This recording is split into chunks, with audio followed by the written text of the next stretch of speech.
Questions now from the party spokespeople. Welsh Conservative spokesperson James Evans. Diolch, Llywydd. Cabinet Secretary, the recent Audit Wales report has laid bare alarming shortcomings in Wales's cancer services, particularly the lack of clarity and accountability in leadership roles. This failure has caused widespread confusion and inefficiencies in patient care. Despite a staggering 54% real terms increase in spending in cancer services over the past 13 years, the NHS in Wales continues to miss the target for starting cancer treatment. Leadership failures have resulted in shocking delays for patients, with some waiting over 100 days to begin treatment. These delays exacerbate anxiety and lead to poorer survival rates, which are already the worst in Wales than any other nation across the UK.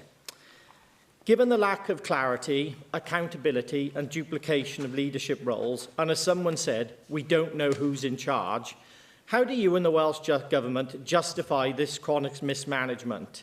What actions will you take to fix the leadership vacuum, dismantle bureaucratic silos and ensure that patients no longer have to face appalling delays which cost lives?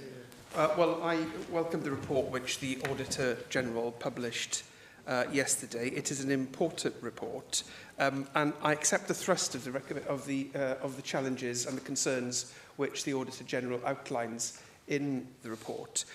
So the overall picture is that too many people are waiting too long for treatments which they should be getting faster. I obviously want to see faster diagnosis, faster treatment.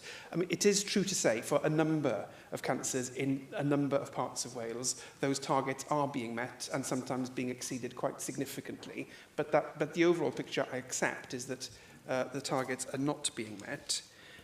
The Auditor General makes a number of recommendations. I think it is fair to say he acknowledges the priority which the government gives to cancer services in Wales and the investment which the government has made into cancer services.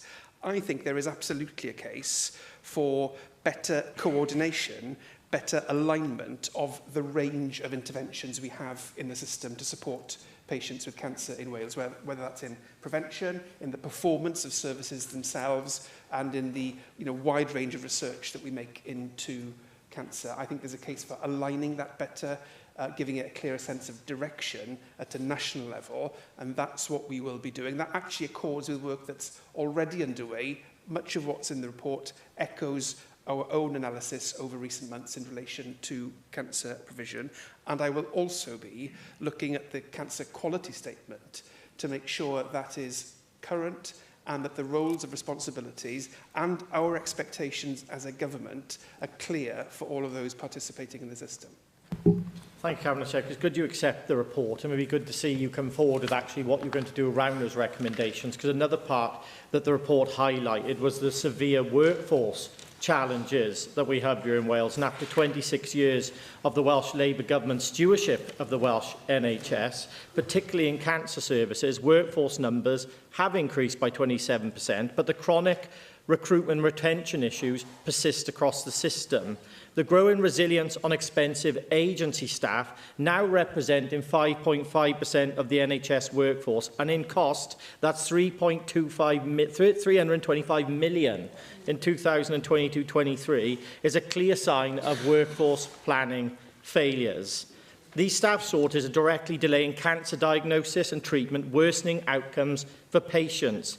Despite repeated warnings from organisations like the Wales Cancer Alliance, the Welsh Government has failed to deliver a comprehensive workforce strategy. You said about the cancer statement, but what we do need to see is a comprehensive workforce strategy around this issue. And I'd like to know, why has this Welsh Labour Government allowed this crisis to deepen year after year, and what steps are you going to take to address the disastrous recruitment and retention problems and end the wasteful over-resilience on agency staff in the NHS in Wales, because it's about time we sort that out to ensure that our patients get the timely and highly qualitative cancer care that they deserve.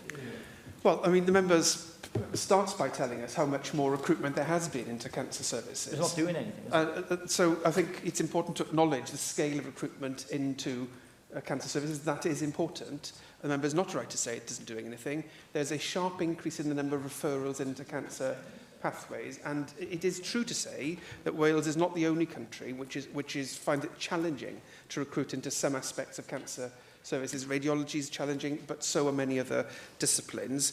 He makes an important point about the reliance on agency staff, and I couldn't agree more with him. That is an unsustainable position for the NHS to be in. He will, I'm sure, have seen the guidance which I gave to the NHS before Christmas in the most recent planning framework, which was explicit about actions which I expect the service to take on a adopt or justify basis, and several of those go to the heart of the point he's just made about reducing agency spend and putting retention and recruitment on a more stable footing. Reliance on agency staff is a problem. A lot of these agency staff are on the front line, and quite rightly so. The public and I'm sure every member across this chamber, holds our NHS frontline staff in the highest regard. But there is a becoming outrage in the public about the ballooning number of managers across the NHS compared to frontline healthcare providers. While the overall NHS staff numbers has risen between 2014 and 23, from 72,000 to 91,000, that has not addressed the clinical shortages of people on the front line.